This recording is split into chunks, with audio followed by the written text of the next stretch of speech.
Hello दोस्तों, कैसे हो आप सब। आप सभी का स्वागत है यूट्यूब फैमिली में। आई होप आप सब बढ़िया होंगे, आपकी तैयारी बहुत अच्छे से चल रही होगी, सभी तैयारी में जुट गए होंगे। अपनी इस वीडियो में करेंगे 40 क्वेश्चन। बहुत महत्वपूर्ण वीडियो होने वाली साथियों, अंत तक बने रहिए।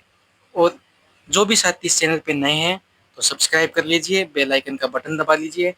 जैसे ही अपने क्लास आने वाली क्लास होगी सबसे पहले आपको मिल जाए। और चलो करते हैं अपने आज का पहला प्रश्न। जैसलमेर के भाटी राजवंश की कुलदेवी कौन थी। जैसलमेर के भाटी राजवंश की कुलदेवी कौन है। लटियाला माता, तनोटिया माता, आवरी माता, स्वांग्या माता। जो जैसलमेर के भाटी वंश थे उनकी कुलदेवी थी स्वांग्य माता। राइट ऑप्शन क्या हो जाएगा, डी, स्वांग्य माता। चलो बढ़ते हैं अगले प्रश्न की ओर साथियों। साथ साथ में बताते रहना कि इसका राइट ऑप्शन ये होगा, आपकी तैयारी और अच्छे से हो जाएगी। बूंदी रियासत के अंतिम आधिकारिक शासक कौन थे। बूंदी रियासत के अंतिम आधिकारिक शासक कौन थे। राजा राम सिंह, राजा बहादुर सिंह, राजा रघुवीर सिंह, राजा ईश्वरी सिंह। जो बूंदी रियासत के अंतिम शासक थे राजा बहादुर सिंह। इसका राइट ऑप्शन क्या हो जाएगा, बी। चलो बढ़ते हैं अगले प्रश्न की ओर साथियों, जल्दी से बताइए इसका क्या होगा। हरिदेव जोशी पत्रकारिता एवं जनसंचार विश्वविद्यालय कहाँ स्थित है। हरिदेव जोशी पत्रकारिता एवं जनसंचार विश्वविद्यालय कहाँ स्थित है। बांसवाड़ा, उदयपुर, जयपुर, अलवर। हरिदेव जोशी पत्रकारिता जनसंचार विश्वविद्यालय है जयपुर में। क्या हो जाएगा इसका राइट ऑप्शन, सी, जयपुर। आपका क्या था वो कमेंट करके बताना। चित्तौड़गढ़ दुर्ग के पास बने चित्तौड़गढ़ दुर्ग के प्रथम द्वार पांडन पोल के पास बने चबूतरे पर निम्न में से किसका स्मारक बना हुआ है। जो चित्तौड़गढ़ का दुर्ग है, प्रथम द्वार है, पांडन पोल कहते हैं उसको, उसके पास बने चबूतरे पर किसका स्मारक है। जयमल राठौड़, पत्ता सिसोदिया, कल्ला राठौड़, राव रावत बाघ सिंह। देखो, जयमल और पत्ता ये तो है बीकानेर में। कहाँ पे, बीकानेर। कल्ला राठौड़ और रावत बाघ सिंह में से एक बच्चा, तो राइट ऑप्शन क्या हो जाए, रावत बाघ सिंह। जो पंडन पोल के पास बने चबूतरे में रावत बाघ सिंह का स्मारक है। चलो अगले प्रश्न की ओर बढ़ते हैं। लोक कथा देव नारायण जी फड़ के गायन में कौन सा वाद्य यंत्र प्रयोग में लाया जाता है। देव नारायण जी की फड़ है, उसमें कौन सा वाद्य यंत्र प्रयोग में लाया जाता है। मंजीरा, चंग, जंतर या खड़ताल। तो उसमें जंतर का प्रयोग किया जाता है देव नारायण जी की फड़ में। राइट ऑप्शन, सी। चलो बढ़ते हैं अगले प्रश्न की ओर। राजस्थान की वह परंपरा जिसमें दूल्हे की बारात के घर से चले जाने के बाद घर की स्त्रियों द्वारा लोक नाट्य किया जाता है, उसको क्या कहते हैं। स्वांग, ख्याल, टूंटिया, रम्मत। देखो, राजस्थान में जब दूल्हे की बारात चली जाती है उसके बाद स्त्रियों के द्वारा टूंटिया किया जाता है। राइट ऑप्शन क्या हो जाएगा, सी, टूंटिया। अगले प्रश्न की ओर बढ़ते हैं साथियों, इसका आप जल्दी से बताना क्या होगा राइट ऑप्शन। 1907 में चूरू में स्वामी गोपाल दास ने किस सभा की स्थापना की थी। 1907 में स्वामी गोपाल दास जी ने चूरू में सर्वहितकारणी सभा की स्थापना की थी। कौन सी, सर्वहितकारणी सभा। राइट ऑप्शन, सी हो जाएगा। अगले प्रश्न की ओर बढ़ते हैं। कवि एक चित्रकार नागरीदास के रूप में कौन प्रसिद्ध था। कृष्णदेव, राजा सावंत सिंह, वृंदावन दास, राणा कुंभा। जो कवि एवं चित्रकार नागरीदास वो थे के रूप में कौन प्रसिद्ध थे, राजा सावंत सिंह। बी इसका राइट ऑप्शन हो जाएगा। अगले प्रश्न की ओर बढ़ते हैं। जयदयाल सोनी और चेतराम संबंधित है। जयदयाल सोनी और चेतराम किससे संबंधित है। तुरा कल्लंगी ख्याल से, जयपुरी ख्याल से, शेखावटी ख्याल से, ये ख्याल है, हेला ख्याल से। जो जयदयाल सोनी और चेतराम है वो तुर्रा कलंगी ख्याल से संबंधित है। किससे? तुर्रा कलंगी ख्याल। राइट ऑप्शन ए हो जाएगा। नेक्स्ट प्रश्न की ओर बढ़ते हैं। कृपाल सिंह शेखावत का संबंध किस कला से है? किस कला से है? थेवा कला, कुंदन कला, टेराकोटा या ब्लू पोट्री? कृपाल सिंह शेखावत का संबंध है ब्लू पोट्री से। क्या हो जाएगा राइट ऑप्शन? डी। अगले प्रश्न की ओर बढ़ते हैं साथियों। निम्नलिखित में से कौन सा युद्ध सही सुमेलित नहीं है? सही सुमेलित नहीं है वो कौन सा युद्ध है? खतौली का युद्ध 1517 में हुआ था, सही है। खानवा का युद्ध 1527 में हुआ था, ये भी सही है। समेला का युद्ध 1562 में हुआ था, नहीं, गलत हो गया। रमाडा का युद्ध 1557 में, ये सही है। जो ये सही सुमेलित नहीं है, समेल का युद्ध 1562, ये गलत है। राइट ऑप्शन क्या हो जाएगा? सी।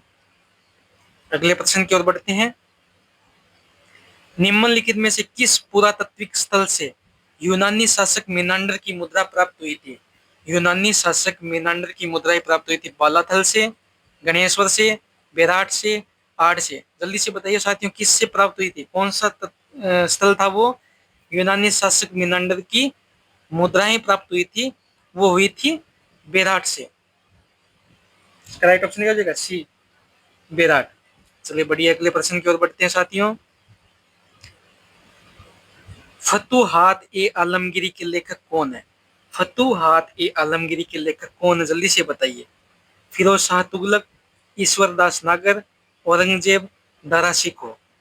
फतुहात ए आलमगीरी के लेखक हैं वह ईश्वर दास नागर।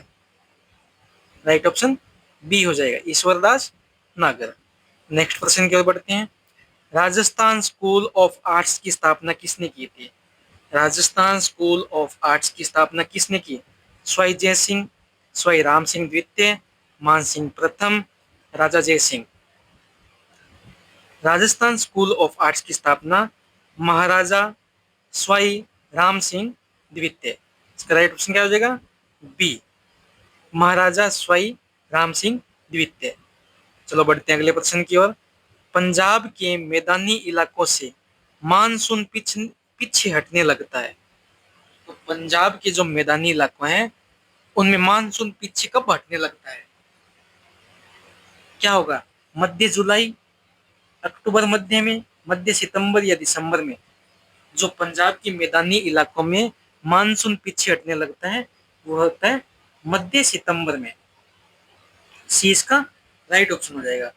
चलो बढ़ते हैं अगले प्रश्न की ओर साथियों, जल्दी से बताइए इसका क्या होगा।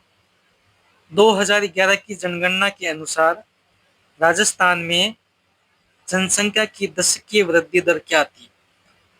2011 की जनगणना हुई थी, राजस्थान में जनसंख्या की दशकीय वृद्धि दर क्या थी? तो आप बोलोगे सर 21.31%। इसका राइट ऑप्शन क्या हो जाएगा? डी, 21.31%। अगले प्रश्न की ओर बढ़ते हैं साथियों। निम्नलिखित में से कौन सा लिफ्ट नहर लाभान्वित जिला है? सुमेलित नहीं है। जो लिफ्ट नहर लाभान्वित जिला सुमेलित नहीं है, देखो, कुंवर सेन गंगानगर बीकानेर, कुंभाराम आर्य जैसलमेर बाड़मेर, डॉक्टर करनी बीकानेर जोधपुर, जय नारायण व्यास जैसलमेर जोधपुर। देखो इसमें सही सुमेलित नहीं, ये कुंभाराम आर्य जैसलमेर बाड़मेर, ये गलत हो रहा है। राइट ऑप्शन क्या हो जाएगा? बी, ये सही सुमेलित नहीं है। अगले प्रश्न की ओर बढ़ते हैं। निम्नलिखित में से कौन से बालुका स्तूप प्रचलित पवन की दिशा के समांतर विकसित होते हैं? जो बालुका स्तूप प्रचलित पवन की दिशा के समांतर विकसित होते हैं वो है सीफ। राइट ऑप्शन क्या हो जाएगा? सीफ, ए इसका राइट ऑप्शन। नेक्स्ट प्रश्न की ओर बढ़ते हैं। काला गुमान और तीखी क्षेत्र किसके उत्पादन हेतु जाने जाते हैं? काला गुमान और तीखी क्षेत्र किसके उत्पादन हेतु जाने जाते हैं? गार्नेट, पन्ना, कैल्साइट या घिया पत्थर? जो काला गुमान और तीखी क्षेत्र है ये पन्ना के लिए जाना जाता है। अगले प्रश्न की ओर बढ़ते हैं साथियों। राजस्थान की एकमात्र स्थलीय उल्कापिंड प्रहार क्रेटर MI स्थित है। ये कहाँ पे है? एकमात्र स्थलीय उल्कापिंड प्रहार क्रेटर MIC, ये कहाँ पे स्थित है? MIC रामगढ़ बारा, रामगढ़ अलवर, रामगढ़ झुंझुनू, रामगढ़ सीकर। तो ये है रामगढ़ बारा में MIC स्थित। राइट ऑप्शन ए हो जाएगा। अगले प्रश्न की ओर बढ़ते हैं। निम्नलिखित में से कौन सा वन्य जीव अभ्यारण्य सुमेलित नहीं है? वन्य जीव अभ्यारण्य सुमेलित नहीं है तो शोरसेन बारा ये सही है, वन विहार धौलपुर ये भी सही है, बंद बारेठा ये भी सही है, केसरबाग उदयपुर ये नहीं है। इसका राइट ऑप्शन क्या हो जाएगा? डी, केसरबाग उदयपुर ये सही सुमेलित नहीं है। अगले प्रश्न की ओर बढ़ते हैं। बेंगती गांव फलोदी में किस लोक देवता का मुख्य मंदिर स्थल है? जो बेंगती गांव है, तल्लीनाथ जी का, हड़बू जी का, पाबू जी का या मल्लीनाथ जी का? जो बेंगती गांव में है वो है हड़बू जी का मुख्य स्थल। किसका? हड़बू जी। Right option B. नेक्स्ट प्रश्न की ओर बढ़ते हैं। गुरुद्वारा बुद्ध जोड़ राजस्थान के किस जिले में अवस्थित है? देखो साथियों, इसको गुरुद्वारा बुद्ध जोड़ भी बोलते हैं और बुड्ढा जोड़ भी बोलते हैं। किस जिले में? जयपुर, श्री गंगानगर, अजमेर, कोटा। तो इसका राइट ऑप्शन हो जाएगा श्री गंगानगर। श्री गंगानगर में स्थित है। अगला प्रश्न देखिए साथियों, जल्दी से बताइए इसका क्या होगा। भीलों द्वारा लड़की के विवाह के समय घर की दीवार पर बनाए जाने वाले लोक देवी के चित्र को क्या कहा जाता है? क्या कहते हैं? तहनिसा, मांडना, फड़, भराड़ी। क्या कहते हैं? भराड़ी। जो भीलों के लड़की के विवाह के समय दीवार पर बनाए जाने वाले लोक देवी के चित्र को कहते हैं भराड़ी। अगले प्रश्न की ओर बढ़ते हैं। इजलास खास का गठन किसने किया था? इजलास खास का गठन किसने किया था? बन्ने सिंह, अजीत सिंह, सज्जन सिंह, भगवंत सिंह। इजलास खास का गठन किया था महाराणा सज्जन सिंह ने। राइट ऑप्शन सी हो जाएगा। अगला प्रश्न देखिए। मारवाड़ के किस शासक ने मुगलों की अधीनता स्वीकार नहीं की थी? देखिए, मुगलों की अधीनता स्वीकार नहीं की थी। यहाँ पे एक ऑप्शन और देता हूं, उसको मारवाड़ का प्रताप भी कहा जाता है। मारवाड़ का प्रताप भी कहा जाता है। जिसने मुगलों की अधीनता स्वीकार नहीं की थी वो था मारवाड़ का प्रताप राव चंद्रसेन। और आज का अपना आखिरी प्रश्न है साथियों, ये है आपके लिए। सीताराम लालस का संबंध रहा है राजस्थानी नृत्यों से, राजस्थानी शब्दकोश से, राजस्थानी लोक जीवन से, राजस्थानी लोक कला से। इसका राइट ऑप्शन क्या होगा ये आप कमेंट करके बताइए साथियों जल्दी से। तो अगर आप इस चैनल पे नए हो तो सब्सक्राइब कर लीजिए, ज़्यादा से ज़्यादा शेयर कर लीजिए साथियों। जितनी भी वीडियो मैं करवा रहा हूँ उसके लिए आपके लिए बहुत महत्वपूर्ण साबित होगी साथियों। ज़्यादा से ज़्यादा शेयर कीजिए।